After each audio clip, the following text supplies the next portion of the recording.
and his secretary is basically clarifying everything on the pay commission increase which has been announced and confirming the CNBC-TV18 exclusive that allowances have not been increased at this point. They'll be done at a later stage.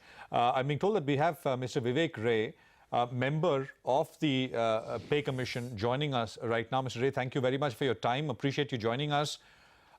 Now, having heard the finance minister lay out what has been approved, can you tell us your view? Are you happy with what you proposed and what has been accepted? Well, I think the government has more or less accepted what we had recommended. So to that extent, we are quite satisfied with the final outcome. About the allowances bit, Mr. Rae, how would you treat that? About the allowances, there are a large number of allowances. This is the first time, I think, in 70 years that we have tried to document all the allowances in the system. And so lots of things have come up for discussion and analysis which were under the carpet in the past. So if the government wants some more time to examine the allowances in depth, I think it's a good idea. But this is the first time that people actually are aware about how many allowances there are in the government for different classes of employees. So what is now going to happen as far as allowances go?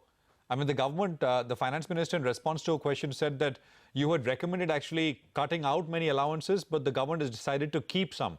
But I think the government will take a final full view of the allowances, right? Yeah, because we have recommended cutting out some which have become obsolete, starting from allowances which were there in the time of the British rule. And we have recommended certain changes in the formula for certain allowances because the basic pay is going up. So ad valorem, we had reduced the ad valorem amount. But these are matters that the committee will look into, and they will also talk to the employees, because I think there are a very large number of allowances. The main thing is that now everybody knows for the first time how many allowances there are in the governmental system. Sure.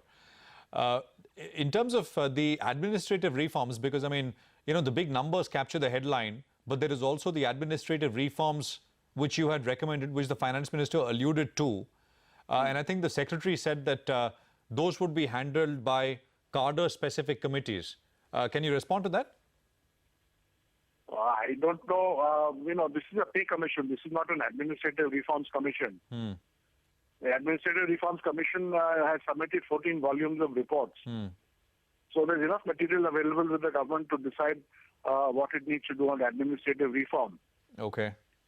So they will look into those matters, and the pay commission was looking at how much we should be paying government employees at different levels, keeping in view the ability to pay the market comparators, the private sector salaries, the overall level of development of the economy, and so on. Sure. The finance minister at one point, Mr. Rae, the finance minister at one point said that at the lowest level, a government employee is paid more than the private sector sort of employee at the same level. Yeah. Across all levels, I mean, now with this having been implemented, your recommendations having been accepted, what is the parity or the lack of it thereof right now across levels? You see, we had identified 40 jobs where we could compare government jobs with private sector jobs. And the IIM Ahmedabad did a study. These jobs included some at low level and some at higher levels. And that IIM study report is available on the net. And what they found was that at lower levels, the government employees are being paid much more than the private sector. At higher levels, they're being paid much less. So you need to align your pay structure with the market forces to some extent. You cannot go the whole hog because the differentials in the private sector are very high. But some realignment was called for, and that's what we have recommended. And the 2.57 times rule that the finance minister was alluding to, I mean, that was also from the IIM report, the study that you commissioned?